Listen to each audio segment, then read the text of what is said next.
ان کے مابین کوئی مخالفت نہیں، ان کے مابین کوئی مخاصمت نہیں، ان کے مابین کوئی لڑائی نہیں، ان کے مابین محبت ہے، پیار ہے، یگانگت ہے، یکجہتی ہے، اتفاق ہے، اتحاد ہے، بھائی چارہ ہے۔ خدا گواہ ہے، فریقین کی کتابوں میں موجود۔ کل اگر آپ میں سے کوئی مجھ سے حوالہ طلب کرے تو میں اس کے لیے تیار ہوں۔ ملا باقر مجلسی کی کتابیں آپ پڑھ لیجیے، فریقین کی کتابوں میں یہ بات لکھی ہوئی ہے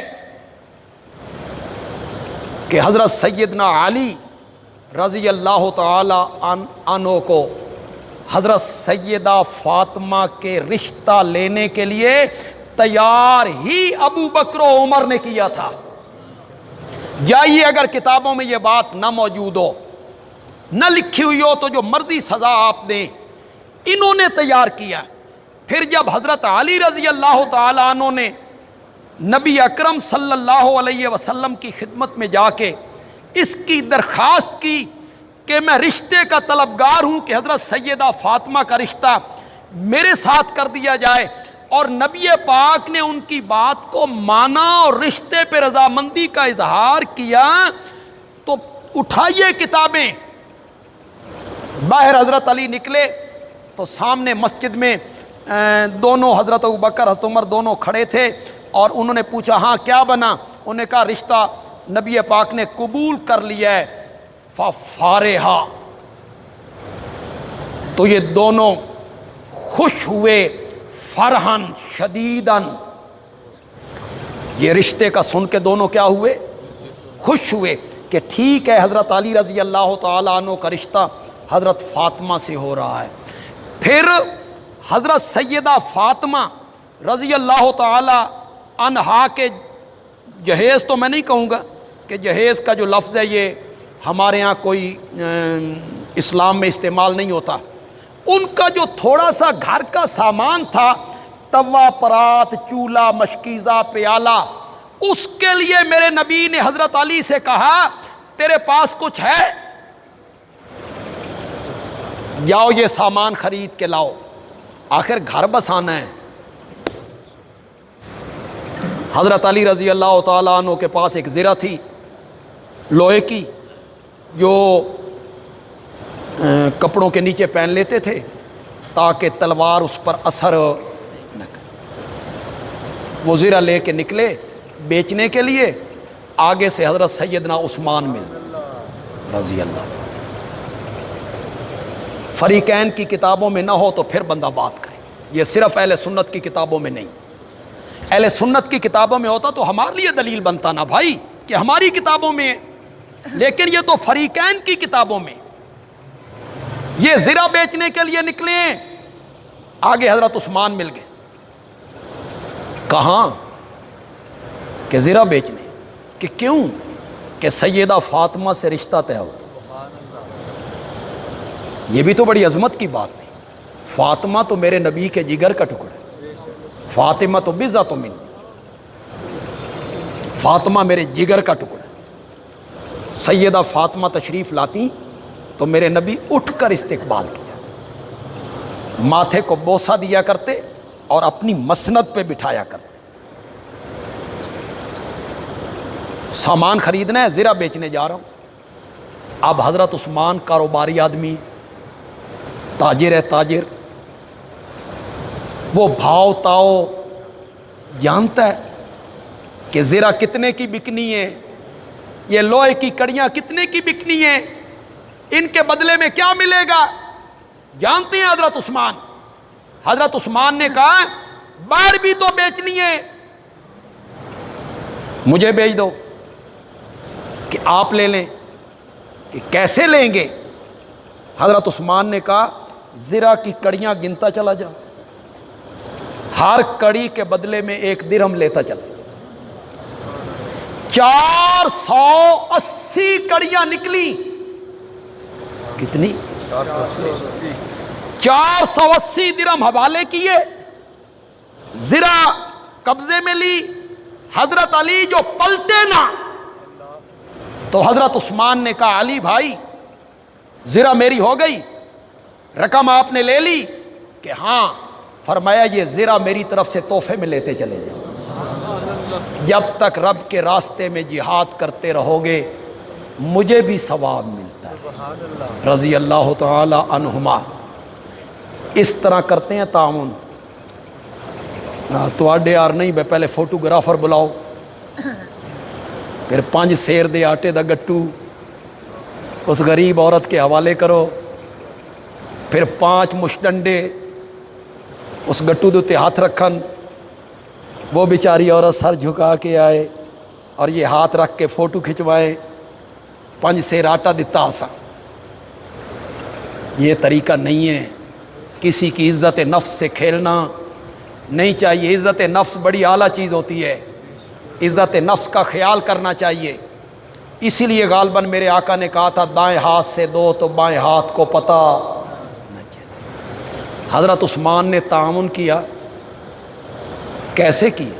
ویسے بھی تو رقم دے سکتے تھے، مجھ سے لے لے پیسے، اس طرح حضرت علی کی عزت نفس مجروح ہوتی۔ عثمان نے تعاون کیا، انہوں نے باقاعدہ زرہ خریدی، قبضے میں لی، اس کے بعد تحفے میں دی۔ جب حضرت علی نے میرے نبی کو آ کے بتایا تو میرے آقا نے حضرت عثمان کے لیے دعائیں مانگنے کے لیے دامن پھیلا دی ہے۔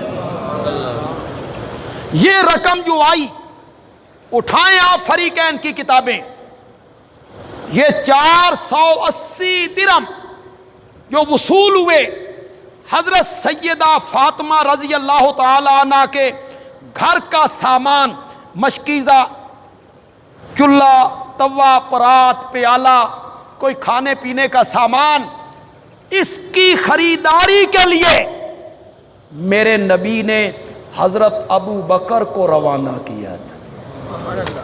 وہ سامان لینے کون گیا تھا؟ حضرت صدیق اکبر وہ سامان لینے کے لیے گئے۔ پھر جب یہ نکاح ہوا، اس نکاح کے گواہ بھی ابو بکر و عمر ہیں۔ ابو بکر و عمر کی گواہی میں یہ نکاح بھی۔ تو یہ ساری باتیں مخالفت کی ہیں کہ دوستی کی، عداوت کی ہیں کہ محبت کی ہیں، بغض کی ہیں کہ پیار کی؟ آپس میں پیار ہے، آپس میں محبت ہے۔ فریقین کی کتابوں نے لکھا کہ غزوہ خندق میں جب عمرو ابن عبد ود نے آواز لگائی تھی حل میں مبارز، ہے میرے مقابلے میں کوئی آنے والا؟ عمرو ابن عبد ود بڑا پہلوان تھا، بڑا جنگجو تھا، اس کے مقابلے کے لیے حضرت علی باہر نکلے رضی اللہ تعالی۔ اس نے کہا نام کیا ہے؟ علی۔ کس کے بیٹے ہو؟ ابو طالب کے۔ کہ تیرا باپ تو میرا دوست تھا، میں دوست کے بیٹے کے ساتھ جنگ کرنا پسند نہیں کرتا، تو میرے دوست کے بیٹے ہو۔ حضرت علی نے کہا تجھ جیسے کافر سے جنگ کرنا میں پسند کرتا ہوں، تو دو ہاتھ کر میرے نام۔ وہ جو لڑائی ہوئی، دھول اڑی، گھٹا چھائی، دونوں جنگجو اس میں چھپ گئے، اور پھر دھول چھٹی تو دنیا نے دیکھا کہ عمرو ابن عبد ود جیسا پہلوان زمین پہ گرا پڑا تھا۔ حضرت علی نے اسے مار دیا، قتل کر دیا۔ سنیے گا، جب حضرت علی لشکر میں واپس آئے تو حضرت ابو بکر اور حضرت عمر دونوں اپنی جگہ سے اٹھے، فقبل راس علی، اور دونوں نے حضرت علی کے سر کو بوسہ دینا شروع کر دیا۔ یعنی وہ خوش ہوئے کہ علی بہادر ہیں، علی جیت کے آئے۔ آپس میں تعلقات ہیں، آپس میں دوستی ہے، آپس میں محبت ہے، آپس میں پیار ہے۔ یہ افسانے گھڑے گئے کہ مخالفت تھی، یہ ہوا وہ ہوا۔ دیکھیں، یہ تو میں نے حضرت عمر کی بات کی رضی اللہ تعالی عنہ، حضرت عثمان کی بات کی، حضرت صدیق اکبر کی بات۔ حضرت علی کے تعلقات ان کے ساتھ کیسے ہیں؟ حضرت سیدنا صدیق اکبر رضی اللہ تعالیٰ عنہ کا جب آخری وقت آیا نا، ہمارے یاروں نے تو مشہور کیا انہوں نے خلافت چھین لی تھی، مصلح چھین لیا تھا، فدق چھین لیا تھا، ان کے حقوق چھین لیے تھے، ان کے ساتھ زیادتی ہوئی، ظلم ہوا، یہ پروپیگنڈا کیا۔ حضرت سیدنا صدیق اکبر رضی اللہ تعالیٰ عنہ کا جب آخری وقت آیا تو انہوں نے اپنے بعد خلافت کے لیے کسی کو تو نامزد کرنا تھا کہ میرے بعد خلیفہ کون ہوگا۔ حضرت ابو بکر کا نام پیش کیا تھا حضرت عمر نے، جبکہ پہلے حضرت عمر نام پیش کر چکے تھے، حضرت ابو بکر پیش کر چکے تھے حضرت عمر کا۔ عمر ہاتھ بڑھاؤ میں تمہارے ہاتھ پر بیعت کروں۔ حضرت عمر نے کہا ابو بکر نہیں، جس کو ہمارے نبی نے مصلی کا امام بنایا ہے، خلافت اسی کا حق ہے، آپ ہاتھ بڑھائیں میں آپ کے ہاتھ پر بیعت کرتا ہوں۔ حضرت ابو بکر نے ہاتھ بڑھایا، حضرت عمر نے، باقی صحابہ نے بیعت کی، پھر مسجد میں بیعت ہو گئی۔ حضرت ابو بکر نے اپنے آخری وقت میں نامزد کیا، تحریر لکھوائی، اور تحریر بھی لکھوائی حضرت عثمان کے ذریعے رضی اللہ تعالی۔ لکھو تحریر، میرے بعد خلیفہ، غشی تاریخ۔ حضرت عثمان نے سوچا اس غشی میں اگر انتقال ہو گئے تو بڑا مسئلہ بن جانا، بعد میں خلافت مسئلہ بن جائے گا کہ کون خلیفہ ہو۔ انہوں نے از خود لکھ دیا عمر ہوں گے، اس لیے کہ وہ سنتے تھے نبی پاک سے دخلت انا و ابا بکر و عمر، ذهبت انا و ابا بکر و عمر، خرجت انا و ابا۔ نبی پاک ابو بکر کے بعد کس کا ذکر کیا کرتے تھے؟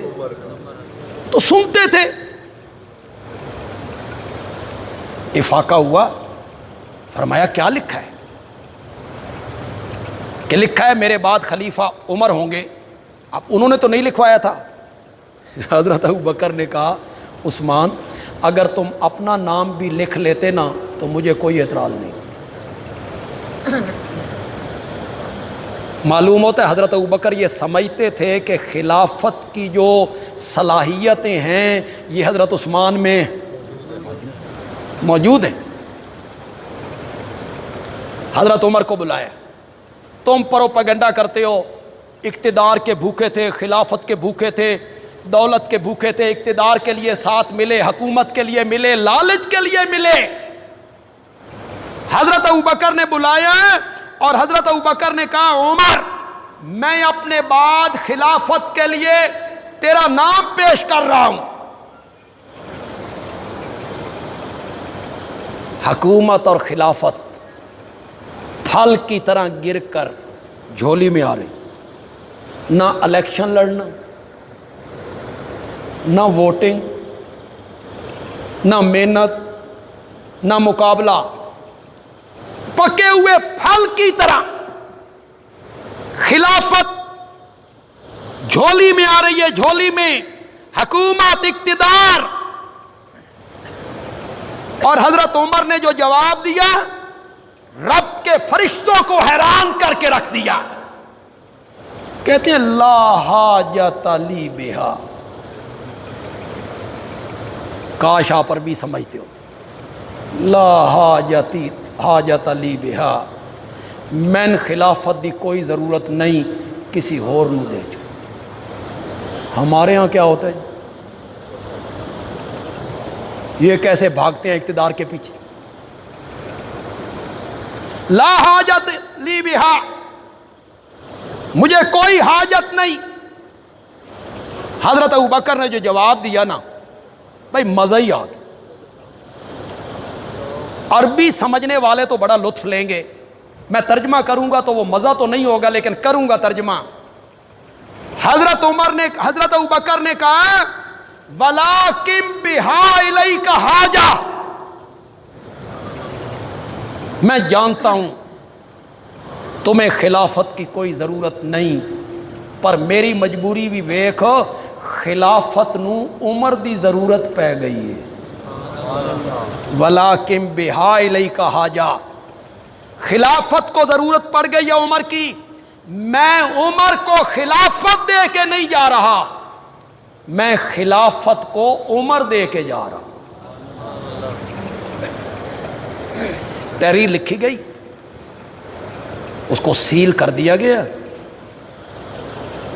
حضرت ابوبکر عوام میں آئے، حضرت ابوبکر نے وہ لفافہ لہرایا اور لوگوں سے کہا جس آدمی کا نام اپنے بعد خلافت کے لیے میں نے اس کاغذ میں تحریر کیا ہے، کیا تمہیں منظور ہے؟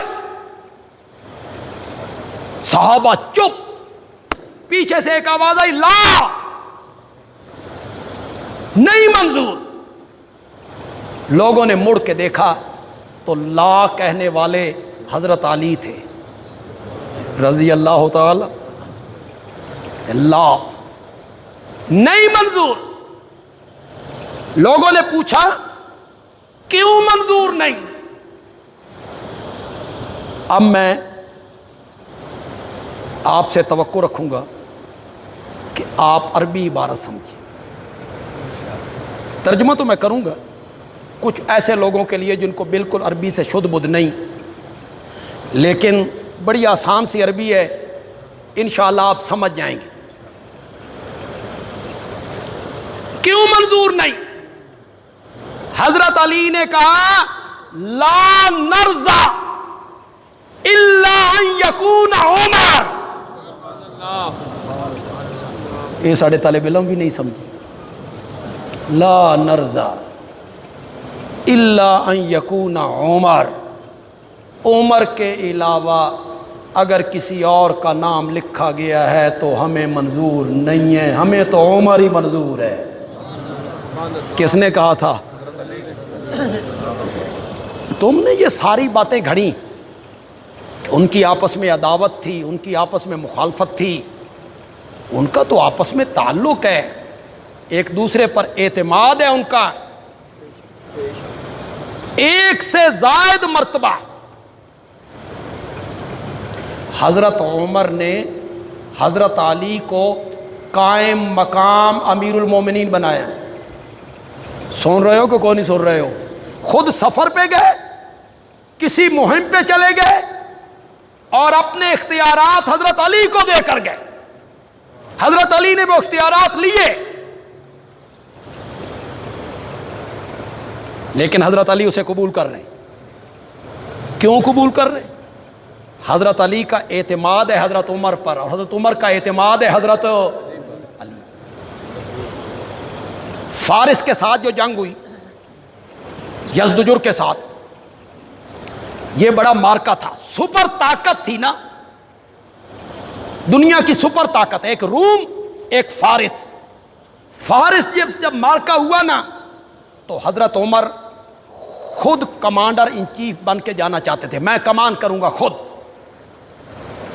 جنگ بڑی سخت ہے، کمان میں نے کرنی۔ شورا کا اجلاس ہوا، شورا کے اجلاس میں لوگوں نے مشورے دی، کئی لوگوں نے کہا حضرت عمر کو خود جانا چاہیے، جائیں گے تو دبدبہ بیٹھے، شوکت ہو۔ حضرت علی نے کہا نہیں، آپ کا مسلمانوں میں وہی مقام ہے جو ہار کے موتیوں کے لیے دھاگے کا ہوا کرتا ہے۔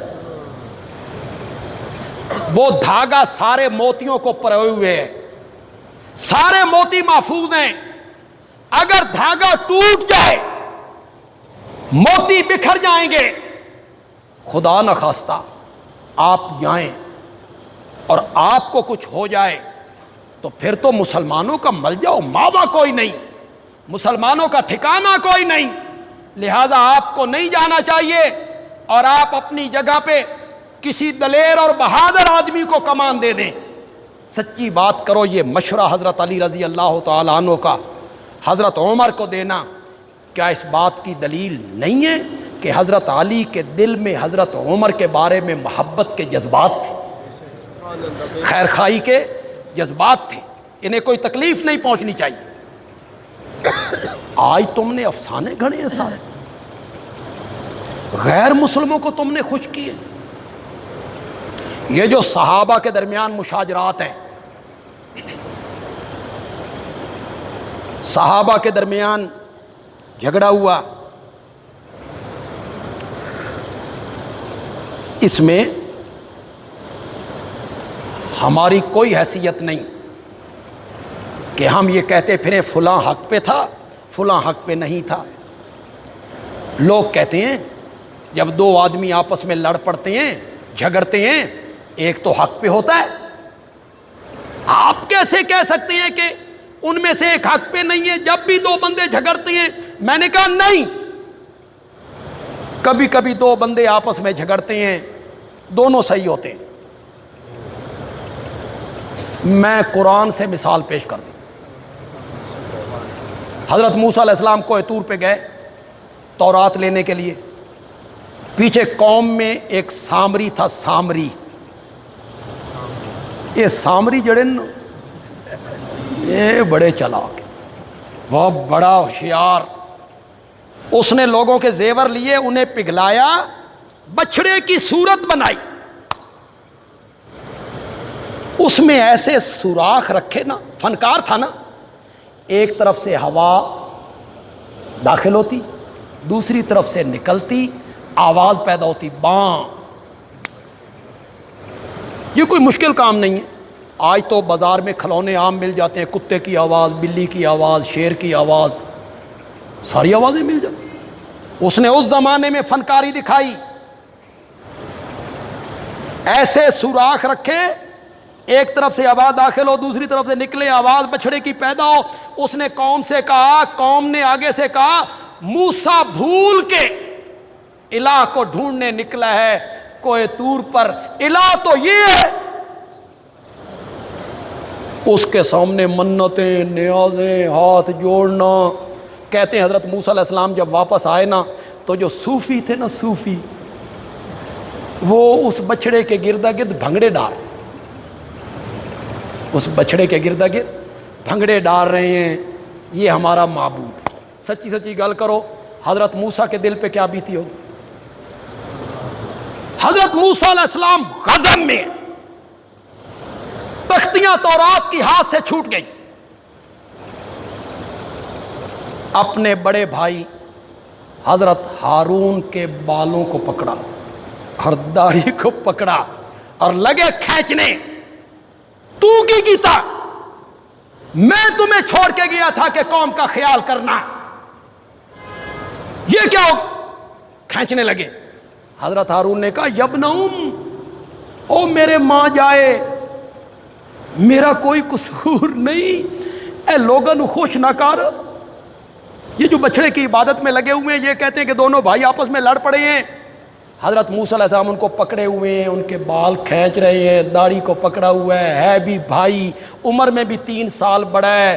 ذرا جرت تے کرو تھوڑی جئی, انہاں دوواں وچ سچا کون سی تے جھوٹا کون سی؟ کرو جرت کرو, حق پہ کون تھا اور باطل پہ کون تھا, صحیح کون تھا اور غلط کون تھا؟ کرو جرت. نہیں کر سکتے ہو, غلط فہمی کی وجہ سے ہو. یہاں بھی جو کچھ ہوا کس وجہ سے ہوا؟ غلط فہمی کی وجہ سے. میں نے آج جمعے پہ یہ موضوع بیان کیا لیکن میں کسی اور طرف نکل گیا. سارے صحابہ مجتہد ہیں. کیا ہیں؟ مجتہد کون ہوتا ہے؟ اجتہاد کرتا ہے. اجتہاد کا کیا مطلب ہے؟ قرآن و حدیث سے مسائل. آج کوئی ایسا مسئلہ پیدا ہو جائے جس کا نبی پاک سے کوئی ثبوت نہ ہو تو کہیں سے تو نکالنا ہے نا. مجتہد کرتا ہے اجتہاد, صحیح کرے دوہرا اجر, اور اگر اس کا اجتہاد غلط ہو تو گناہ بولو تو صحیح یار. گناہ اکیرا اجر، اکیرا اجر. صحابہ مجتہد نے. حضرت علی رضی اللہ تعالیٰ عنہ کا اتحاد تھا، پہلے بیعت پھر قصاص عثمان. میرے ہاتھ مضبوط کرو، میرے ہاتھ پہ بیعت کرو. اور حضرت معاویہ، حضرت عائشہ، حضرت طلحہ، حضرت زبیر، مغیرہ بن شعبہ، عمر بن العاص، ان کا اتحاد تھا پہلے قصاص عثمان اور پھر حضرت علی کی. ان کا یہ اتحاد تھا، ان کا یہ اتحاد تھا. دونوں میں سے جس کا اتحاد صحیح ہو اس کو 2 اجر ملے گا، جس کا اتحاد صحیح نہ ہو اس کو کیا ملے گا؟ یہ نہیں ہے کہ ہماری قسمت اچھی تھی، ہماری قسمت اچھی تھی کہ ہم اس وقت نہیں تھے، ورنہ ہم مغیرہ بن شعبہ، عمر بن العاص اور معاویہ کے خلاف تلوار سونت کے آ جاتے. جی یہ مرزا جیلمی نے کہا ہے آج سے 10-12 دن پہلے، ہماری قسمت اچھی نہیں تھی کہ ہم اس وقت نہیں تھے، قسمت اچھی تھی کہ ہم نہیں تھے، ورنہ ہم تلوار سونت کے آ جاتے. آج اگر حضرت معاویہ قبر سے اٹھ کے آ جائیں، مغیرہ بن شعبہ آ جائیں، عمر بن، گفتگو کیسے کر رہا ہے، کن کے متعلق کر رہا ہے، کن کے متعلق؟ وہ قبروں سے اٹھ کے آ جائیں، ہم ان کہیں گے صبر کرو، ٹھہرو، شکر کرو، ہم اس وقت نہیں تھے، ورنہ ہم تلوار سونت کے آ جاتے. تو ہم نے تلوار تو نہیں سونتی، تو زبانیں تو ہم بند نہیں کریں گے. تلوار تو ہم نے نہیں چلائی، زبان تو ہم چلائیں گے. کیسے چلاؤ گے؟ حضرت معاویہ کے متعلق میں حضرت مغیرہ اور عمر بن العاص کی بات جمعے پہ کر چکا ہوں. حضرت معاویہ کے خلاف کیسے زبان چلاؤ گے؟ حضرت علی رضی اللہ تعالیٰ عنہ نے ان کے ساتھ صلح کی تھی. جن علاقوں پہ آپ قابض ہیں ان علاقوں کی حکمرانی آپ کے پاس، جو علاقے میرے پاس ہیں ان کی حکمرانی میرے پاس.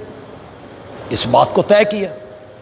پھر جب ایک کافر مملکت نے حضرت علی پہ حملے کرنے کی کوشش کی کہ حضرت علی رضی اللہ تعالیٰ عنہ چونکہ آپس کی چپکلش سے کچھ کمزور نظر آ رہے ہیں، میں ان پر حملہ کروں. حضرت معاویہ کو پتہ چلا تو حضرت معاویہ نے اسے خط لکھا تھا. کیا لکھا تھا اس میں؟ یا لعینو، اور لانتی اور رومی کتے، میں نے سنا ہے کہ تو حضرت علی رضی اللہ تعالیٰ عنہ کے خلاف فوج کشی کرنا چاہتا ہے. اگر تو نے یہ ارادہ کیا تو علی کی فوج کا پہلا سپاہی معاویہ ہوگا جو تیرے مقابلے میں آئے گا. یہ حضرت علی نے خط لکھا، حضرت معاویہ نے خط لکھا. اسی خط نے اس کے حوصلے پست کر دیے. اس کی جو سوچ تھی وہ بدل گئی کہ نہیں، یہ کافروں کے مقابلے میں اشداء علی الکفار ہیں. یہ نہیں ہے کہ یہ خوش ہوں گے کہ ہاں ہاں تم حملہ کر دو. پھر دنیا کی کوئی بندہ دنیا کا جھٹلائے اس حقیقت کو، کوئی بندہ جھٹلائے. 14 صدیوں میں ایک بندہ پیش کرو، ایک. تمہیں چیلنج ہے اور مرنے کے دن تک چیلنج ہے. ایک بندہ پیش کرو 14 صدیوں جس نے اس بات سے انکار کیا کہ حضرت حسن رضی اللہ تعالی عنہ اور حضرت حسین رضی اللہ تعالی عنہ نے خلافت سے دستبردار ہو کر خلافت کی ساری ذمہ داریاں معاویہ کے سپرد کر دی. کسی ایک بندے نے انکار کیا، کسی ایک کتاب نے انکار کی. تم کہتے ہو یہ ویسے ہی تھا جیسے صلح حدیبیہ ہوئی ہے. جی نبی پاک نے بھی تو کافروں سے صلح کر لی تھی، تو حضرت حسن نے بھی معاویہ سے صلح کر لی ہے، تو یہ حدیبیہ والی صلح ہے، شرم کرو۔ میرے نبی نے حدیبیہ کی صلح میں اقتدار اور حکومت مشرکین مکہ کے حوالے کر دی تھی؟ بولتے کیوں نہیں؟ حدیبیہ والی صلح تھی، میرے آقا نے حکومت مشرکین مکہ کے حوالے کر دی تھی، اور یہاں خلافت اور اقتدار حضرت علی کے فرزند دل بند حسنین کریمین رضی اللہ تعالی عنہما دونوں بھائیوں نے یہ خلافت کس کے سپرد کی تھی؟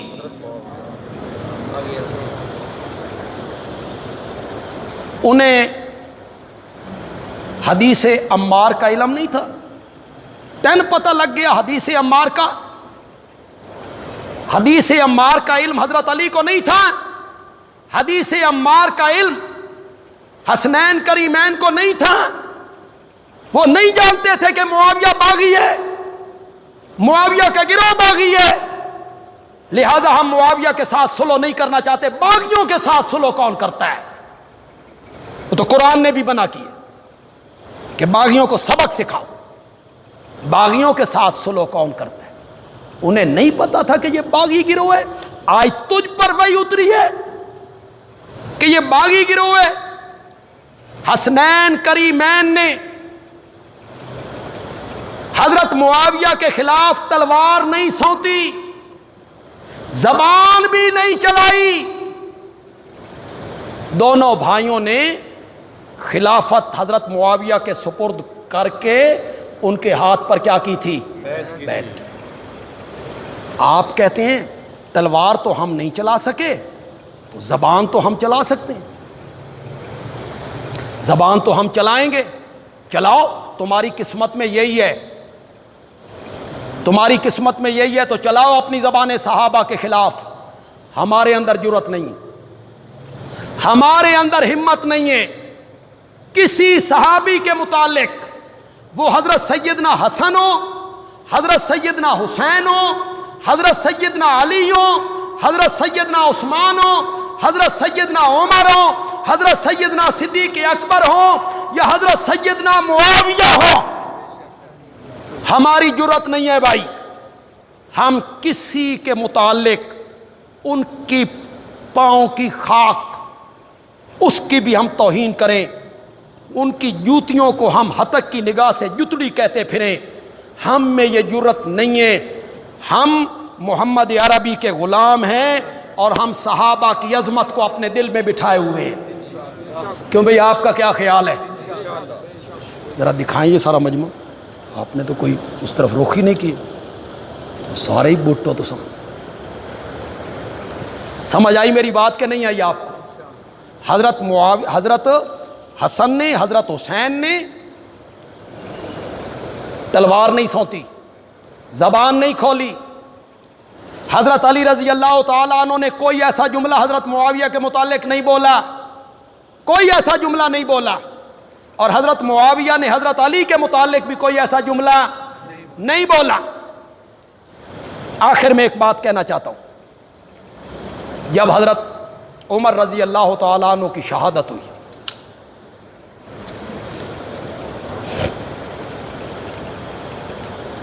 تو